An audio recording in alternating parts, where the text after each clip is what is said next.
राजस्थान की 5 विधानसभा सीटों पर होने वाले उपचुनाव के लिए भारतीय जनता पार्टी ने तैयारियां शुरू कर दी है। सोमवार को भाजपा प्रदेश अध्यक्ष सीपी जोशी ने सभी सीटों के प्रभारियों को स्थानीय स्तर पर बैठक लेने और प्रत्याशियों के नामों पर रायशुमारी करने के निर्देश जारी कर दिए, जिससे समय पर जिताऊ उम्मीदवार का चयन हो सके। ये फैसला ऐसे समय में लिया गया है जब हाल ही में 7 राज्यों की 13 विधानसभा सीटों पर हुए उपचुनाव का रिजल्ट सामने आया है, जिसमें इंडिया ने 10 और एनडीए को सिर्फ 2 सीटों पर जीत मिली है। इन्हीं उपचुनावों के नतीजों के बाद राजस्थान में भाजपा की टेंशन बढ़ी हुई है। इन नतीजों को आधार मानते हुए कांग्रेस नेता भी प्रदेश सरकार पर कटाक्ष करने का कोई मौका नहीं छोड़ रहे हैं। पूर्व उप मुख्यमंत्री सचिन पायलट ने तो ये तक कह दिया कि इतिहास गवाह है, उपचुनावों में हमेशा कांग्रेस ने जीत हासिल की है।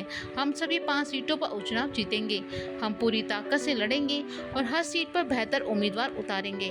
राजस्थान की जिन 5 सीटों पर उपचुनाव होना है, उनमें दौसा, देवली उनियारा, खींवसर, झुंझुनू और चौरासी विधानसभा सीट शामिल है।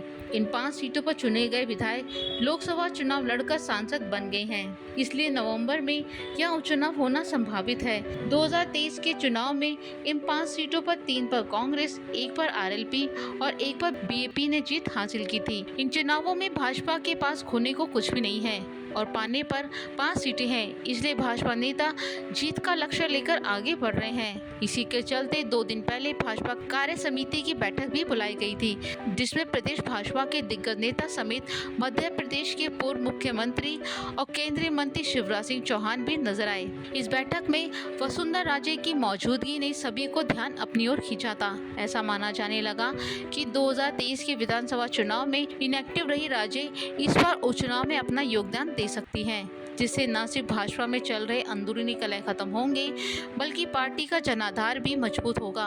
राजस्थान प्रभारी विनय सहस्त्रबुद्धे ने भी बैठक में इस पर जोर दिया था कि एक-एक सीट पर ठीकरा फोड़ने के बजाय निष्पक्ष तरीके से आत्म परीक्षण कर चुनाव परिणाम की समीक्षा करनी चाहिए, जिससे उसमें सुधार हो सके।